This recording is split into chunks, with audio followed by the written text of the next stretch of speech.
Okay, let me know once you can see my screen. Okay.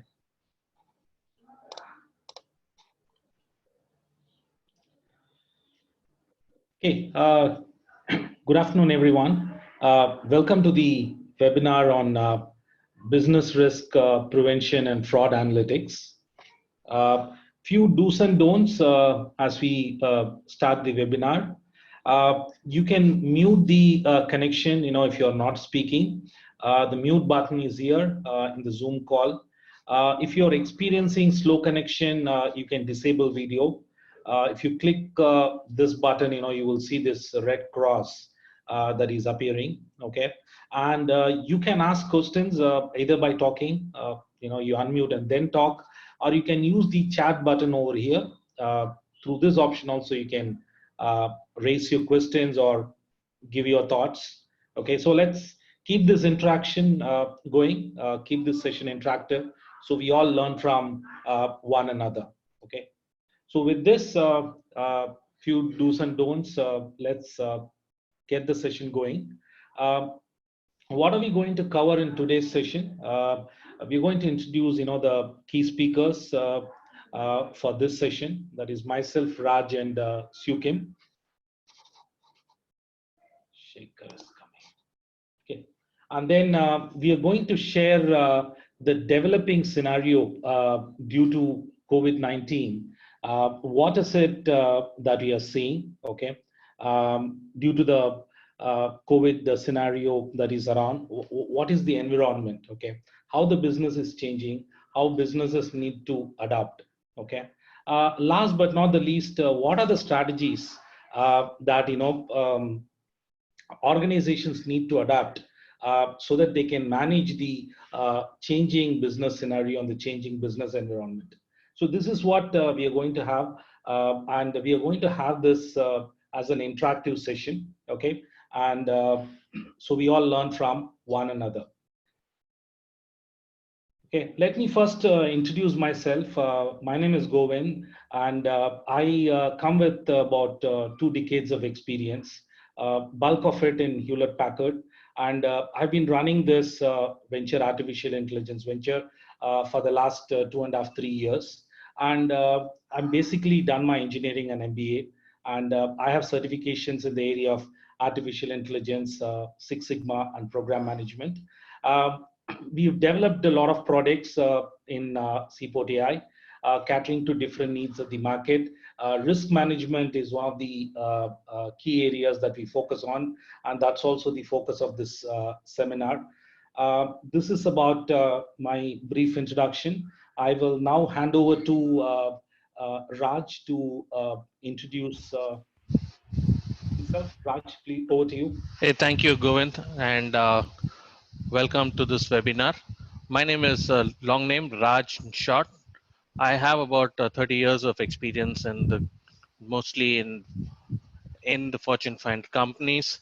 I have been in the field of customer experience, organization design, and process efficiency activities all throughout. And basically, I have an engineering background, and I have been into various entrepreneurial certifications from Stanford, etc. I will pass this across to SK Sukim, as we'll call her short, to introduce herself as well. Yep. Over to you, Sue Kim. Okay. Thank you, Raj. Hi, I'm Sue Kim. I'm a certified fraud examiner, and I'm also having more than 28 years, in fact, almost 30 years of experience in multinationals. So it's from manufacturing to sales and marketing and to warranty services. So my main area of focus, besides from quality management, quality audit, and basically very much in terms of merger and integration. And from there, I diversify into investigation, not just internal employee misconduct investigation, but also conduct external investigations, including interviewing, contract or approved, vendors and non-approved vendors. And this is a very challenging area, especially when it comes to fraud investigation. With that, let's move on to the next slide. Yes. Hi, this slide, I mean, just like the title, it's fraud is everywhere. Let me start with the word fraud. Basically, it means intentional deception made for, unfair or unlawful gain. And fraud can be either civil law or criminal law violations. Okay, so, and then the other one is also, you can see that we are putting here, insurance, healthcare, manufacturing, warranty. But first of all, fraud does not confine to just one industry or one sector. Fraud is just everywhere. And always remember, fraudster will never stay still. They are very creative. And especially, I think, before COVID-19 and after COVID-19. And I think before COVID-19 or even after COVID-19, as and when you read newspaper or, or news, it is not uncommon to read about fraud committed by corporations, that means companies, and basically the employees, right? So fraud is everywhere. Let me stop here and invite, Raj or Govind. Would you like to add your input here? Yep. Thanks, Siew Kim, right, for laying the context for this discussion. Uh, when we talk to different companies, right, different people, when we say fraud, what typically people relate to is fraud that happens in banks, okay? And with the increasing number of online transactions, people recognize fraud that happens in online transactions. We know about phishing, we know about accounts getting hacked, or email accounts, Instagram accounts, and the like. So they understand fraud that happens in those scenarios. But if you really see, there's a whole host of fraud that happens in multiple industry. That's what Siew Kim was saying earlier. Look at healthcare, which is now at the forefront of treating patients impacted due to COVID-19. If you really see, there are a lot of fraud that happens related to the COVID scenario itself, because there are patients who may have the disease, who may not have the disease, and there is the associated insurance also. So all these things play a role. Okay, so anywhere the financial transaction is there, the probability of fraud is also there in such scenarios. So it's important that practitioners of these industries really get this perspective, because fraud can happen in any industry, not just in banks or financial institutions, or in online transactions. Fraud can happen in a manufacturing industry, right? Fraud can happen in a post-sale service scenario. So there are possibilities there. Wherever there is a financial transaction happening, fraud can happen, right? Because greed is one of the human emotions, right? So we always look for shortcuts, right? Some people are good at it, some people have even perfected it. So which is why fraud is there, and fraud is ever increasing. And in this COVID situation, which is what we're going to see further, the instances of fraud have started to increase, right? So it's important that we understand this perspective, because many organizations do audit, okay? When we say audit, we are referring to a post facto scenario, right? An event has happened, and after that we are trying and going to repair the situation, right? And we are trying to see has anything happened in the past, right? Which is what an audit typically tries to find out. Many organizations are doing audit, but what we are really laying out is there is an opportunity to be proactive, right? There is an opportunity to be even predictive, so that you stay ahead of the game. You can control your business operations. Eventually you control the leakages and save costs, right? Because any commercial organization, you want to improve both your top line as well as bottom line, right? So fraud detection and prevention done in a scientific manner can really help you, achieve those business objectives. Okay. Just to add to that, what Govind mentioned is also the fact that when you look at it, there is a combination of factors which impact fraud. A fraud basically can be from an internal employee, it can be with the partners, or finally, it can even be from the customers itself. So, when you look at it from a business perspective, the entire chain of people who are involved in all business transactions can at some point in time play a role, voluntary or involuntarily, to contribute to the fraud. And this is where I think we all have to step ourselves up in terms of being able to be ahead of what Sukim mentioned as fraudsters trying to be one up all the time. Thanks very much, Govin and Raj. I just want to add one more here. It's before COVID-19 and after COVID-19, what's not going to change is fraud. And people are going to get more creative as people are living in a new normal, like working from home, and having some sort of restrictions in many ways.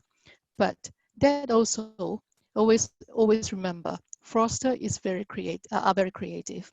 They are not going to stay still, and they're going to find ways of getting free money at the expense of the victim.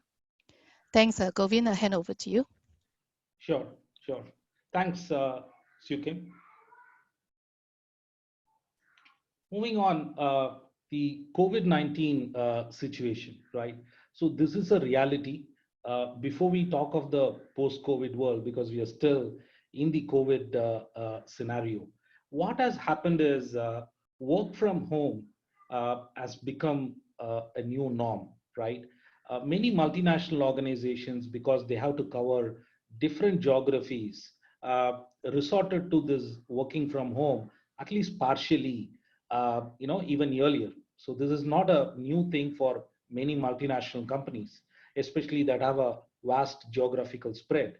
But companies that don't have such geographical spread or run a typical traditional way of managing their businesses never had a scenario where even 10 or 15% of their employees, right? I'm not talking about a significant percentage, even a small percentage of employees never work from home, right? So they all used to come to the office. So the oversights and controls were always there. But due to COVID, right, many companies are now forced to rethink, right? They are running their entire operations from their home. So work from home is a reality. It's not a luxury, or it's not a preference that is given to certain people. Many of the core operations, okay, are today happening from home. You yourself, over the course of the last 1.5 2 months, might have experienced this. You either could be working from home, or if you want any service, right, call center service, even involving banking transactions, you are calling up and you realize that the call center agent is actually taking the call, from his or her home, right? And these are financial transactions having huge implications, right, for an individual and for an organization. So work from home is a reality, right? So the distraction is there. And one basic consequence of this work from home is the weekend controls, right? It's not coming just from the work from home. It's also coming from the fact that organizations want to focus on the core of core things, right? The bare essentials, the core basic things is what the organizations want to focus on, so that they ensure that the organization continues to be a going one, right? They don't want to go under. So controls are weakened, right? Whether one wants it or not, controls are getting weakened, right? And you can see it for yourself. It's not that someone needs to come and tell you, right? Either as a practitioner or an end user of any business, right? you can see that the controls are weakened. That's why I gave the example of if you call up a call center, right, for a banking transaction. Typically, banks pride themselves in saying they have multiple levels of authentication, right? But today, how are they ensuring those multi-layered authentication when the call is taken from home, right? And you see, the kids could be there near the working area, right? Their friends could be near that. What is going to happen to any of the potential compromises? Of course, everybody wants to control, right? But the resultant of this changed situation is a weakened control. Another aspect is due to COVID, right? Jobs are being slashed, and this is a reality of the business, right? Many organizations are resorting to cut in their salary. That is also a reality. So people's lives are getting impacted, right? The economic activity is curtailed, and people's disposable income is coming down, right? Just like how organizations are resorting to the core of the core things, even in our lives, right? People are trying to conserve cash, are doing only the essential things, right? We are not splurging on luxury and other things, right? So individuals' financial position is weakened in one way or the other, right? And it's only going to worsen in the days to come. People expect this situation, to stabilize in about 2 quarters time. So we're easily looking at 6 months, and 6 months, if you really see, is a long time in one's life. Okay, which leads us to the someone's motive to commit fraud. If you really see who commits fraud, right? Uh, Someone commits a fraud when there is an opportunity, right? The person has got the knowledge and ability to carry out fraud, right? The other one is the motivation to commit fraud is there. The need is there, right? The need to commit fraud is there. The need for additional money is there. And then the dishonest behavior, right? People usually start with something small, they don't get caught, okay? And then they gradually, go up the value chain in committing the fraud. This is how criminals are made, right? In our society. And if you really see, there's a strong correlation between a number of events involving theft, robbery, and some cases murder, and the financial strength of of a nation, right? As the financial ability, financial strength of a nation comes down, the crimes also increase, right? Because people are looking for ways to make money.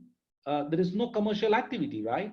There are no jobs, and people are easily drawn to the unlawful things, and then they commit fraud. So when someone is working from home, the salaries are cut, the job is not secure, right? They have an urgent need, right? From their viewpoint, that's a justification. So people tend to commit fraud, right? And we have seen that in organizations. If you see we have interviewed people who have actually committed fraud in organizations, right? So the knowledge and ability to carry out fraud is always high in those individuals, right? It's not that someone new is going to come into your organization and commit fraud, right? So someone with the knowledge and ability to carry out fraud, which is typically your own employees, is high. Okay, so one organizations need to be aware of both internal fraud as well as external fraud, right? And this is a reality. Okay, one can't wish this away, right? So this is a reality we all need to be aware of, right? Raj or Sukim, you want to add anything? Yes, Yes. Govind. Yeah, in fact, Raj, you go ahead first. in terms of most of the points you did address it in terms of the financial pressures and other things. What changes or what is going to be as it goes ahead is there is a certain element of business losses already incurred. So the companies are going to come out of this in this period wanting to meet up with all their uh, abilities to try and make sure that their business earnings etc is going to be as per whatever is the design.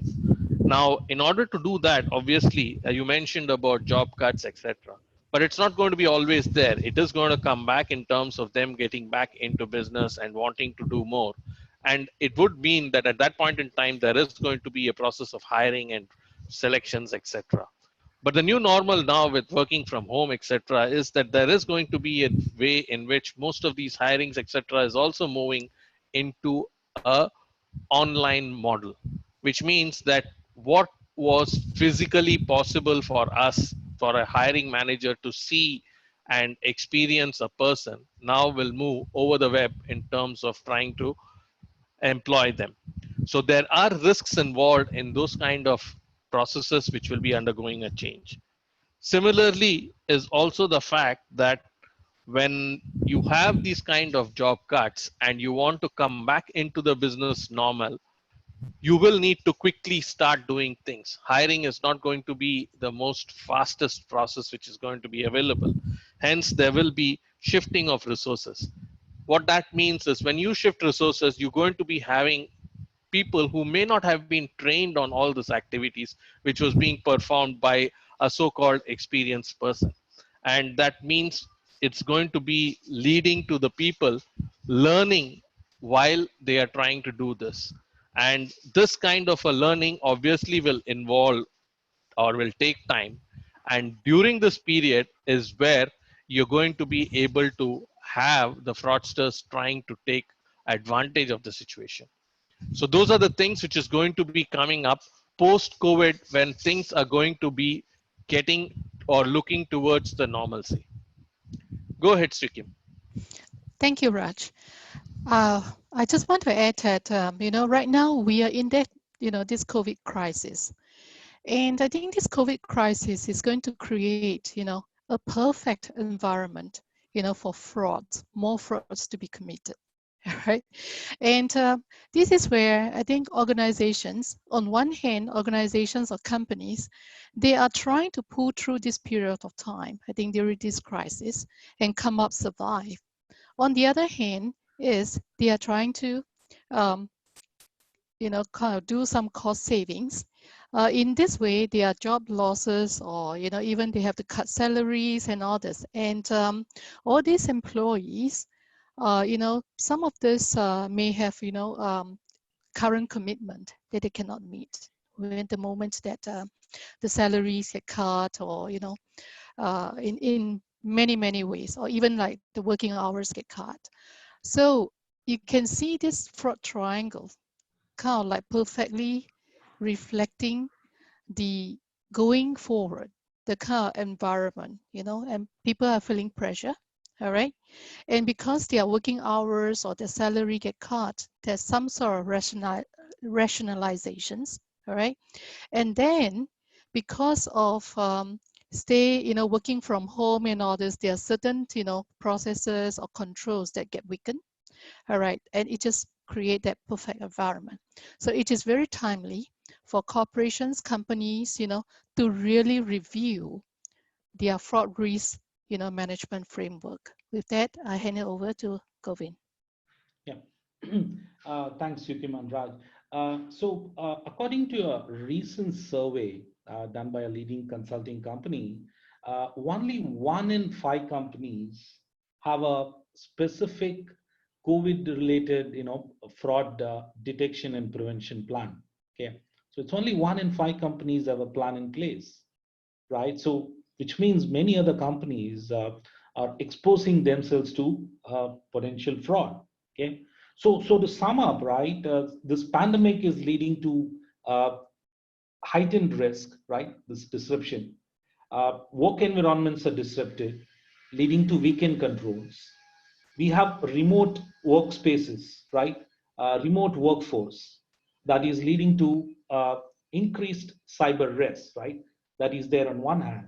There are billions and trillions, in stimulus money. So there's more motive, right? Motive is there. And anxiety and opportunity is there parallelly, right? Which results in more internal fraud. Okay, so that's how the environment is shaping up, right? So all is not lost, right? You can still pull things up. have a plan in place. So which is what we are going to see in the subsequent slides. Okay, so we are at the half hour. I just want to open this up for any observations, thoughts. Any of you want to add anything?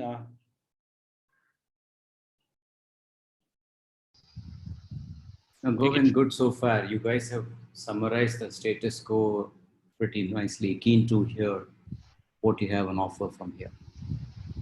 Sure. Thanks, Karthik. Anyone want to add? I see Shekhar has joined. He's our technical head. Shekhar, you want to add anything?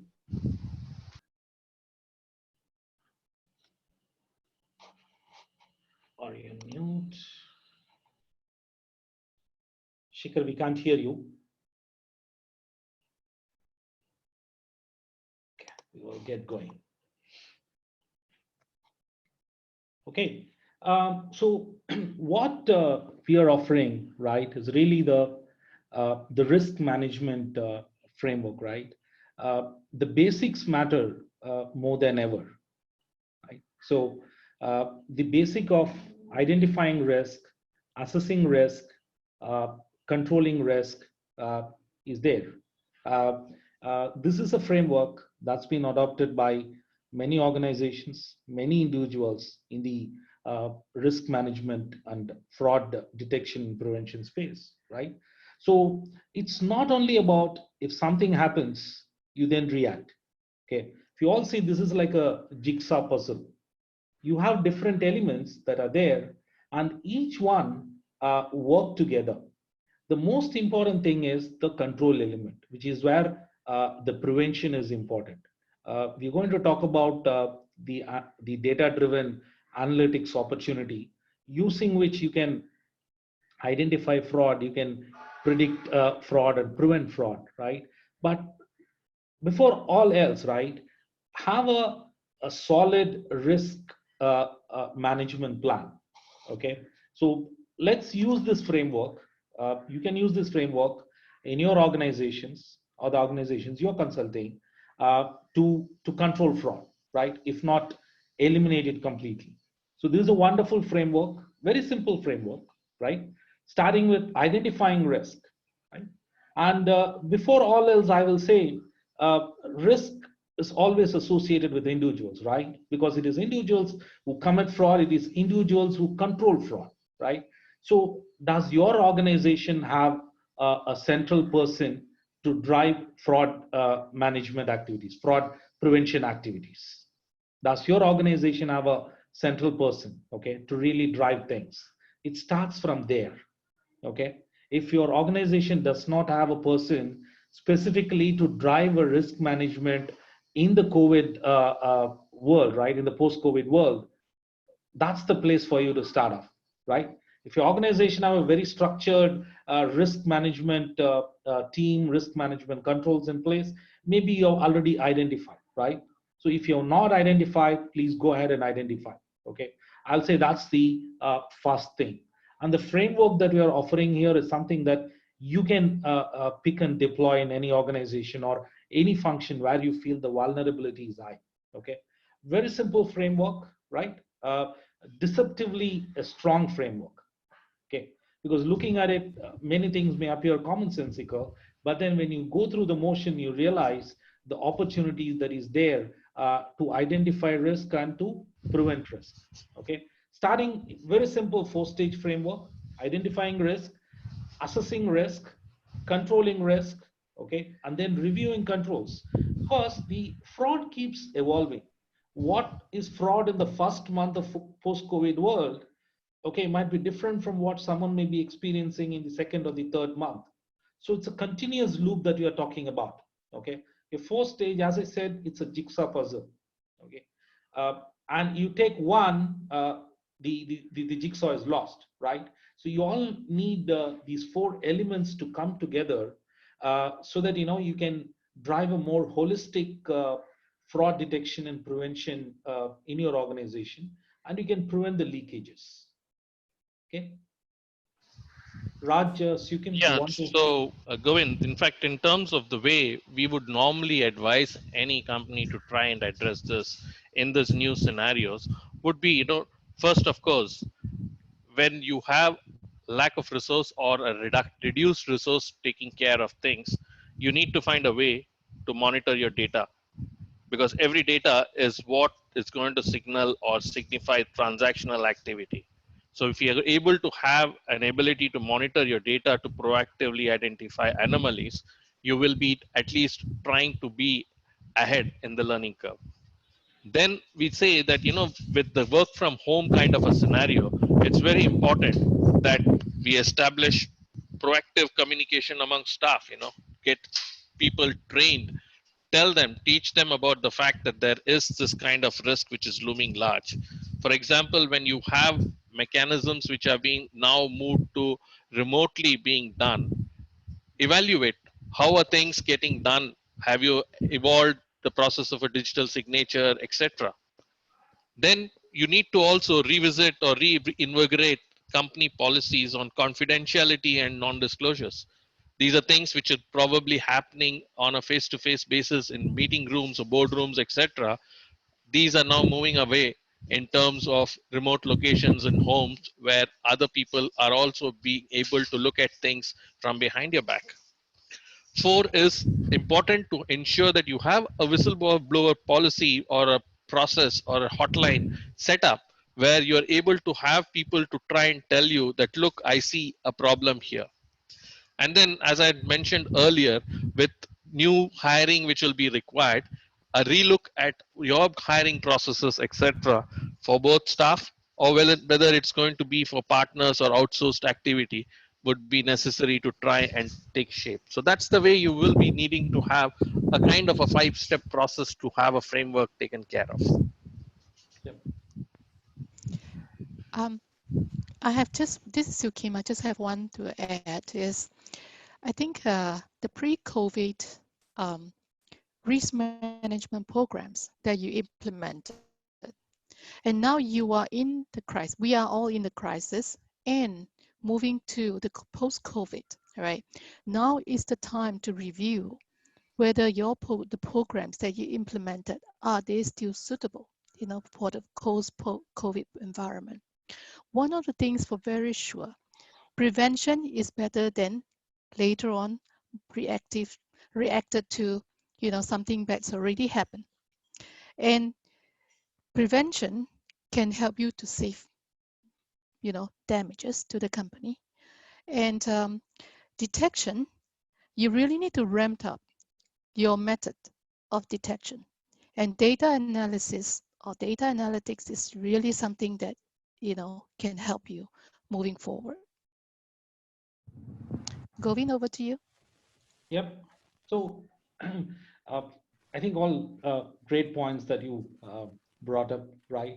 So just to summarize, identify a champion, okay, in your organization to drive the risk management in the post-COVID world. Okay. I think the point that Raj mentioned, have a whistleblower policy. Okay. If you don't have one, create it, circulate it, communicate it aggressively so that everyone is aware, right? Many times, even merely communicating that you have a whistleblower policy, can help to prevent fraud, right? So communication is key. So reinforce that, reinforce the message that, the big brother, right? The organization is watching the actions of the individuals and employees, right? Uh, Update processes, update systems, look for vulnerabilities. Okay, I'm sure that practitioners typically who have spent a long time, right, they may not be able to identify the vulnerabilities. So bring in people from other departments, right? It need not be external consultants. You can do that in a small way. Ask someone from another department to look at what could be the vulnerabilities, in your process, right? So that's a way to start. And update controls, right? There are controls that you can do, to prevent fraud, and many of those controls need not involve large sums of investment, right? So it can be adding an additional layer of approval, as an example, right? That may probably delay things, but that's okay, right? Because this is an unprecedented crisis. So look for ways, discuss, debate, so that you're aware of the actions you're taking. Um, Leverage the power of analytics, right? I'm going to talk very shortly, right? So use analytics, use data, right? Within your organization, there is huge amount of data that is there. Make use of it, right? So you can really identify the outliers, right? Because outlier detection is important. Okay, may not be fraud, right? We're not saying it's fraud, but that's a place for you to start looking at. More importantly, last but not the least, iterate. Okay, go through this motion, right?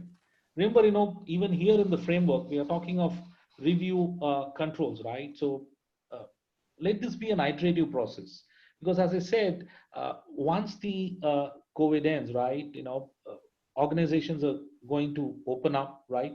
It's going to have a fulfillment of repressed demand, right?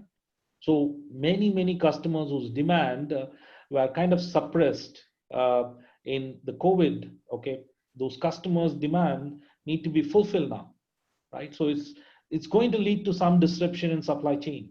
Is your supply chain prepared, right? We all want to meet customer satisfaction levels and your SLA commitments, right? But when there is a rush, right?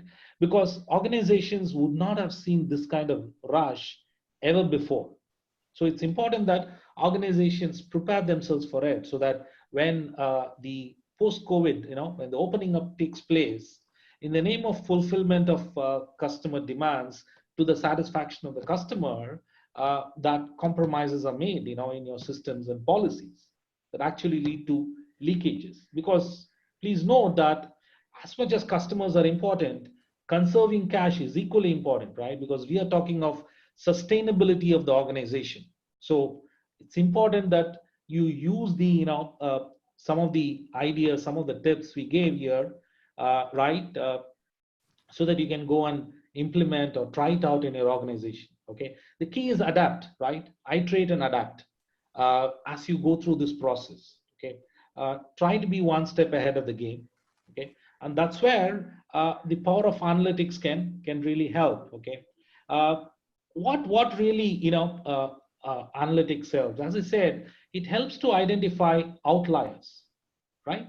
Because today, if you have a sales employee coming up and bringing new sales orders, right, and more sales orders, and if you have out of say 200 salespeople, only few people are getting close to their targets, right? That's an outlier in this scenario, because who's going to buy the products and services now unless you are operating in a pure online model, right? Virtual service delivery. If you are dealing with physical products, and if you have few salespeople who are bringing in orders, to the extent that they are meeting their sales targets, probably it's an outlier. Okay, I'm not saying it's a fraud. Okay, if you have say 10 people or 20 salespeople, you can easily catch it. But when you have a large organization, right, that's when analytics can help. Okay, it can catch outliers, right? Similarly, when it comes to supply chain fulfillment, if you see a particular type of product or a particular type of part, the consumption is increasing, right? In the name of a telecom service provider or a PC service provider, right?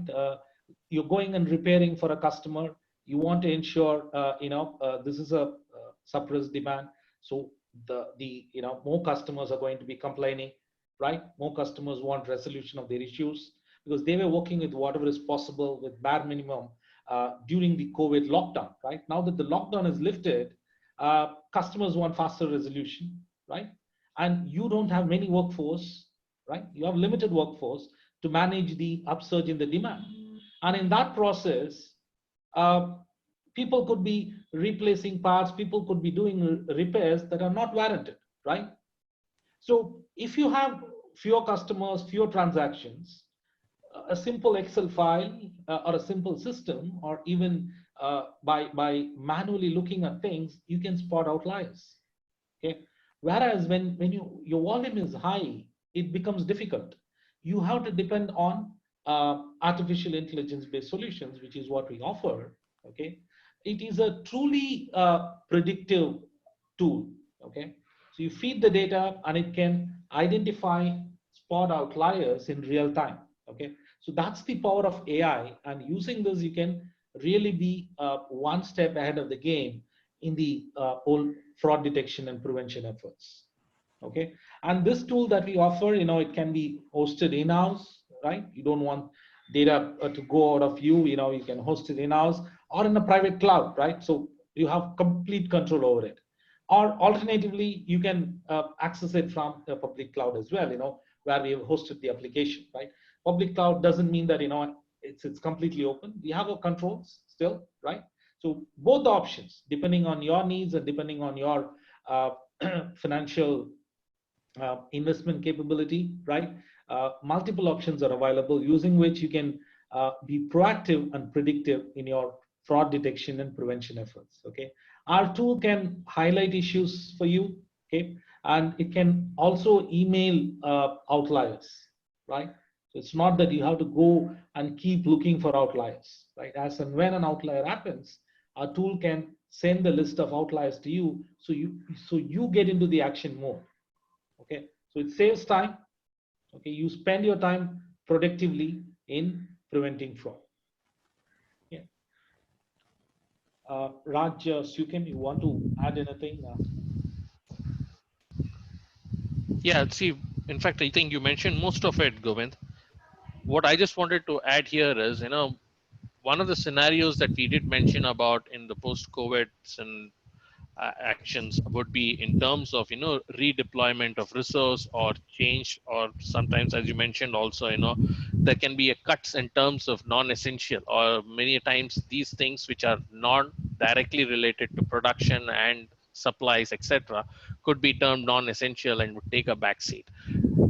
Many times in the past, right, prior to the post-COVID, when you did have a fraud team which is available in within the company to take care of things, many of the things which surface are based on optical cues. Now, in a work from home environment, these kind of optical cues are completely missing. And that is where you can start making use of data, because every transaction and all the transactional data would finally end up to have a story by itself when they are looked at from the various angles and various ways of identifying things within the organization. Since many places it's all distributed data, times you are not able to really look at the big picture by looking at those individual data.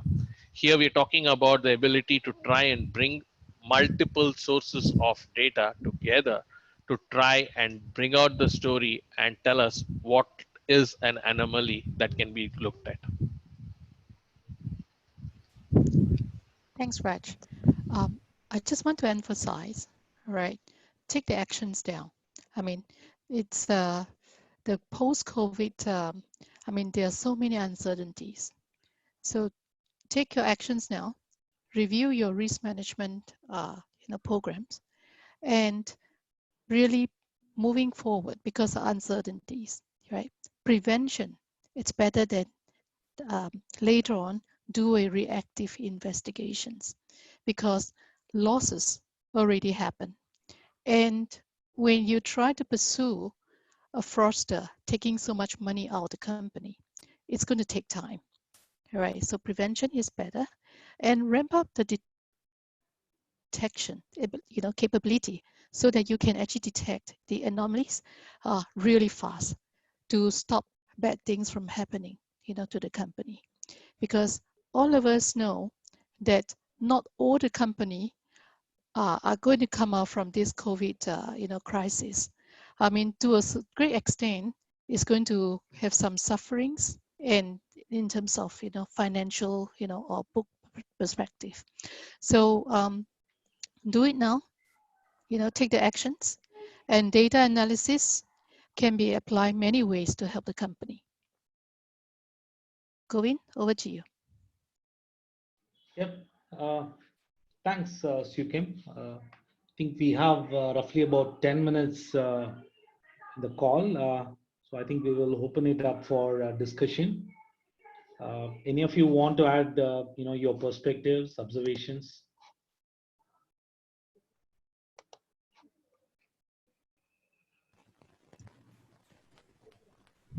Govind, Karthik here. Yes, Karthik. In your presentation, are you planning to cover cost of running this process, running this tool that you have for an organization? What would it mean? Okay.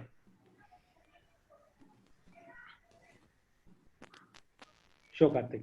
Any other thoughts, observations?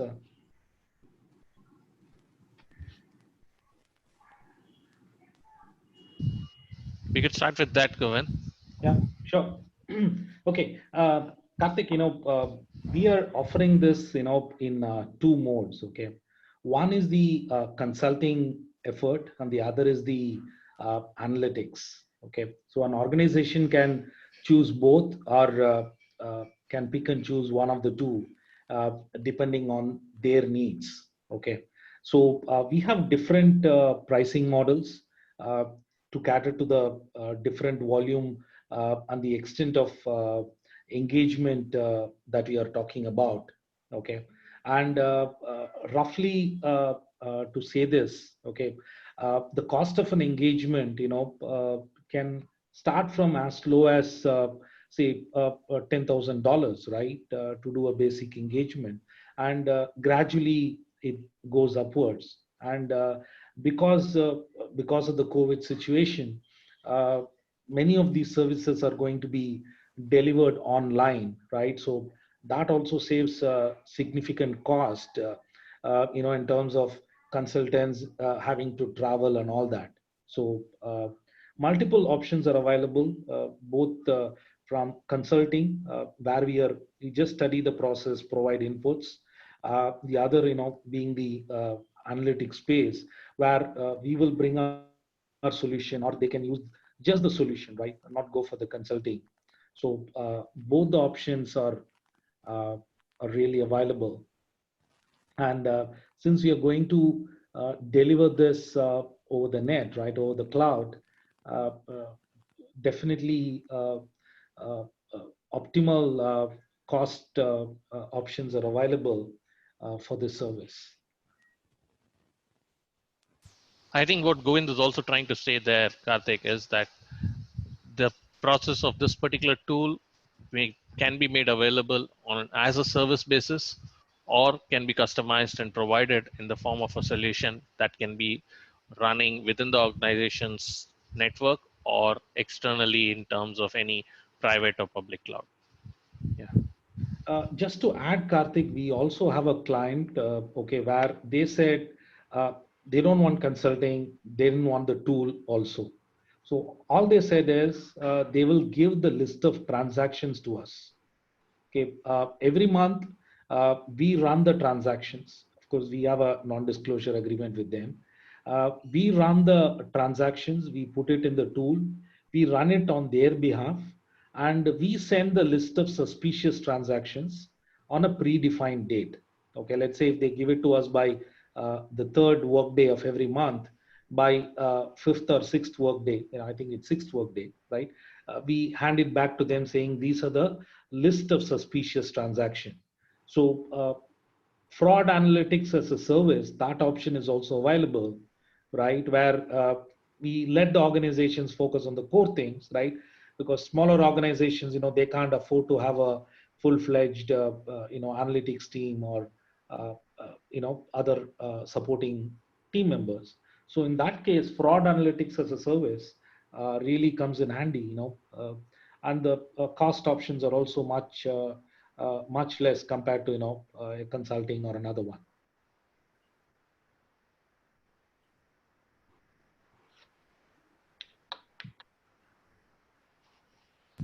Did we address it, Karthik? Yeah.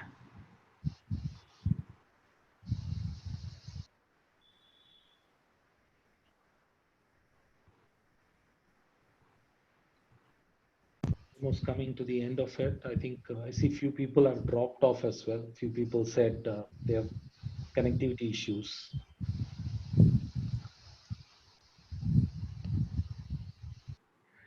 Raj, Sukim, you want to add anything as we come to the close of the session? Any closing thoughts? Nope, not from me. Yep. Okay. Raj, from you? No, nothing else, Govind. I think if we say anything more, it's going to be a bit repetitive. I think you covered most of the points already. Okay. Fine. If there aren't any more questions, I think we are good to close this session. Okay. Thanks everyone for the participation. We will be making available, the recorded version also for people who could not make it to the webinar. Thank you once again. Stay home and stay safe. Thank you. Bye-bye. Thank you. Bye.